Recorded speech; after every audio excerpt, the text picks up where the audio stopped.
Magandang buhay po sa lahat at welcome na welcome po kayo dito sa aking Mathematics Tagalog tutorial. Sa video na ito, ipapaliwanag ko po sa inyo how to derive the trigonometric ratio of spatial angles. So what are the spatial angles? Those are 30 degrees, 45 degrees, and 60 degrees. So without calculator, ay makakalculate po natin yung kanilang trigonometric ratio na sine of 30, sine of 45, and sine of 60 degrees until cosine and tangent. So pwede po natin yan i-calculate kahit wala po tayong calculator. So i-derive ko po, ipapakita ko po kung paano po na-derive yung kanilang trigonometric ratio. And after the discussion ay isasum up po natin the value of the sine, cosine, tangent of the 30, 45, and 60 degree angle. So let's start for number 1, the sine of 30 degrees. So paano nga po ba natin i-calculate ang sine 30 degrees without calculator? So illustrate ko po sa inyo by using this special right triangle 30, 60, 90 degree. Okay, so kapag ganito po yung ating right triangle na 30, 60, 90, ay meron po tayo tinatawag dyan na part of the right triangle is the hypotenuse, the longest side. That is the opposite of right angle. And then, meron po tayong two legs. Yung pong opposite ng 30 degrees, yan po yung tinatawag nating shorter leg. At yung opposite po ng 60 degrees na side, ang tawag po dyan ay the longer leg. Okay? So, we have three sides. Hypotenuse, opposite of 30 is the shorter leg, opposite of 60 is the longer leg. At meron po tayong formula for the special right triangle 30, 60, 90. Okay? Degree. So we have h for hypotenuse. H is equal to twice the shorter leg.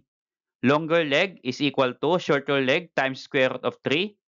And for shorter leg, that is equal to hypotenuse over 2, and for shorter leg, another derivation is longer leg divided by square root of 3. So ito po yung formula for the special right triangle 30, 60, 90. So mula po dito ay gagawa po tayo ng value mula sa sides na yan para makuha po yung sine, cosine, and tangent of 30 and 60 degrees. Kasi ang meron po tayong angle dito 30 and 60.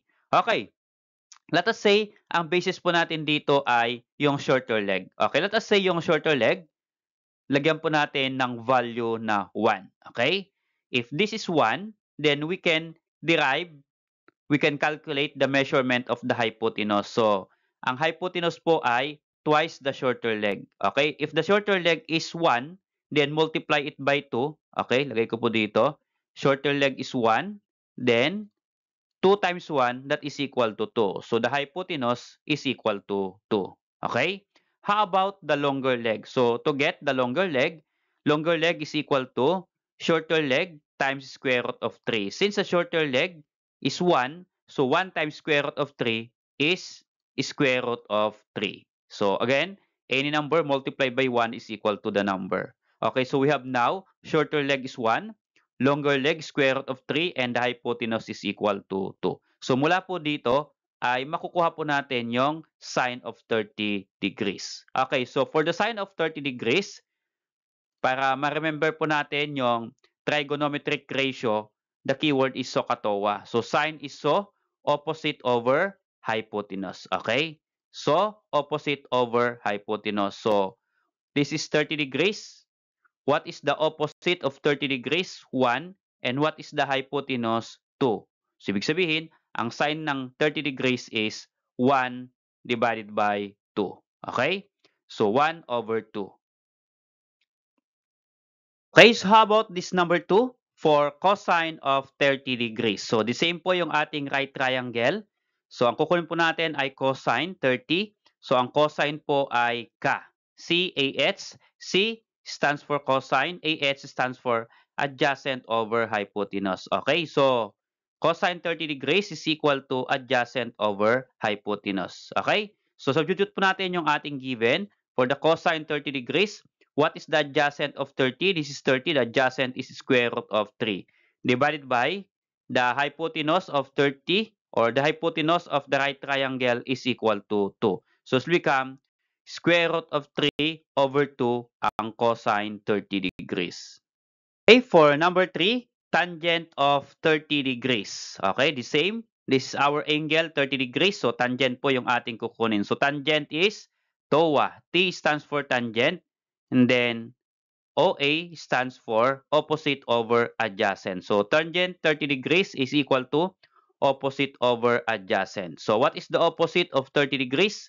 1. And what is the adjacent? Square root of 3. So, opposite is 1. Adjacent is square root of 3. So, that is equal to 1 over square root of 3. So, take note, kapag ang ating denominator ay meron siyang square root, then kailangan nating i-rationalize. Okay, so this become to rationalize or to remove the square root in the denominator, we're going to multiply the fraction with the given denominator. So, i-multiply po natin sa numerator at denominator square root of 3 para po ma-remove natin yung square root. Okay? So, if you multiply 1 times square root of 3, that is equal to square root of 3.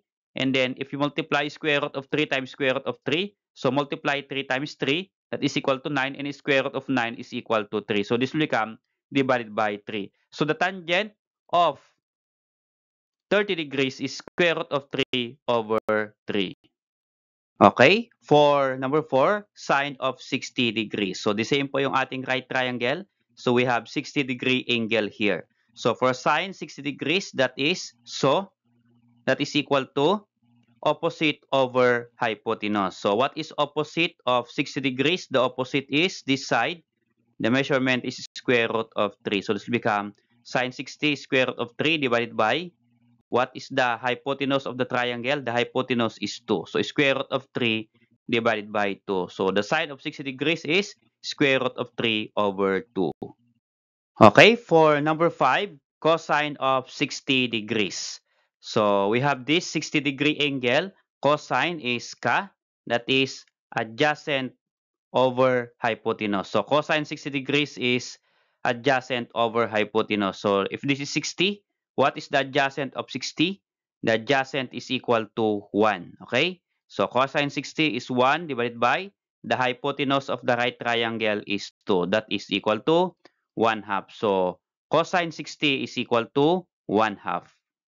Okay, so how about this one? Tangent of 60 degrees. So, the same. Ito po yung ating angle theta, 60 degrees. Ang kukunin po natin ay tangent. Tangent is TOA. Opposite over adjacent. So, what is the opposite of 60 degrees? The opposite is square root of 3. And then the adjacent is 1. So, this become tangent 60 is square root of 3 divided by 1. So, the denominator is 1. Then we can remove tangent 60 is equal to square root of 3. Okay? For number 7, the sine of 45 degrees. So, yung 45 degrees ay another right triangle. So, kanina po yung 30, 60, 90 right triangle. So, ito naman po ay yung special right triangle 45, 45, 90 degrees. So, kaya po tinawag na special yung 45 degrees. So, since ito po ay special right triangle, so meron po siyang specific formula. So, hypotenuse is equal to leg times square root of 2 and leg is equal to hypotenuse over square root of 2. So again, dito po sa ating right triangle, yung longest side, ito po yung tinatawag na hypotenuse. Okay? So ito pong part na ito ang hypotenuse. And then, ito pong other sides, other two sides, ang tawag po dyan, yan po yung tinatawag nating leg. Okay? So, the two legs of the right triangle 45-45 are equal. So, ito po kasi actually ay galing po sa square. Di ba sa square, all sides are equal. Kaya ito po yung dalawang sides ng square. Kaya yung leg po ay pareho. Okay, so to find the value, mag-set po tayo ng value ng leg which is 1. So, kapag 1 po yung one leg, then the other leg is 1 also. So, to get the hypotenuse, hypotenuse is equal to leg times square root of 2. So, the leg is 1 times square root of 2. So, 1 times square root of 2, the product is square root of 2. So, we have now leg 1 and hypotenuse is equal to square root of 2. So, to determine the sine 45 degree, mula po sa ating SOHCAHTOA, sine is SO, okay? Opposite over hypotenuse. So, let's become opposite over hypotenuse. So, what is opposite of 45 degrees? So, kahit saan pong 45, pwede pong itong 45. Opposite of 45 here is 1. And opposite of 45 here is also 1. So, ang opposite natin ay 1 divided by the hypotenuse. Isa lang po yung hypotenuse natin. This one, square root of 2. So again, square root of 2 po ang denominator. Kailangan nating i-rationalize. Multiply po natin ng square root of 2 pareho numerator at denominator to remove this square root of 2. Okay? So to remove the square root of this value 2. Okay, so 1 times square root of 2 is square root of 2 divided by square root of 2 times square root of 2. So kapag ganito pong parehong square root at pareho pong number, kun lang po natin yung number, which is 2. Okay? So square root of 2 over 2. That is the value of sine 45 degrees. Okay, for number 8, how about cosine of 45 degrees? So ang cosine po ay ka, adjacent over hypotenuse. Okay, so adjacent over hypotenuse, adjacent po ng 45. Kapag ito pong 45, ang adjacent niya ay 1. Kapag itong 45 naman, ang adjacent niya ay 1. So the same po yan. So 1 over, ang hypotenuse po natin ay square root of 2. Okay, so the same lang po sa sine natin kanina, na 1 over square root of 2, rationalize po natin, yan po ay square root of 2 over 2. Okay, for number 9, tangent of 45 degrees. So, ang tangent po ay TOA, that is opposite over adjacent. So, what is the opposite of 45?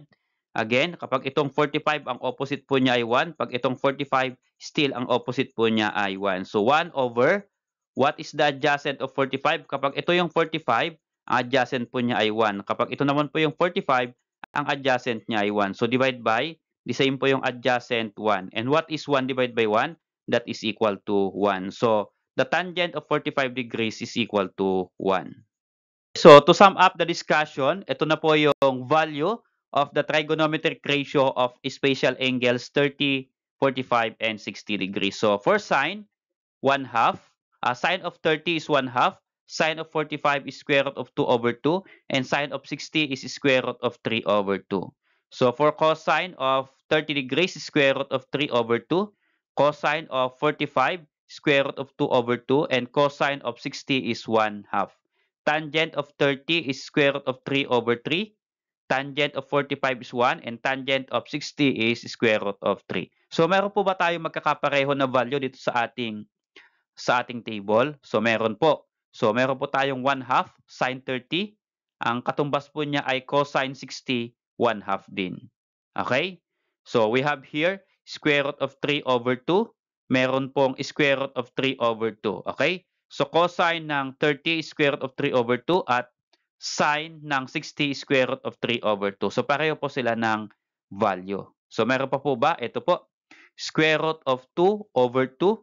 Pareho po yung sine and cosine of 45 degrees. Okay? At meron pa po ba? So wala nang magkapareho. Ang pinakamadaling tandaan ay ito pong tangent of 45 degrees which is equal to 1. Okay, so salamat po sa inyong panood. Kung nagustuhan mo yung video na ito, please click like and subscribe kung bago ka pa lang po dito sa aking channel.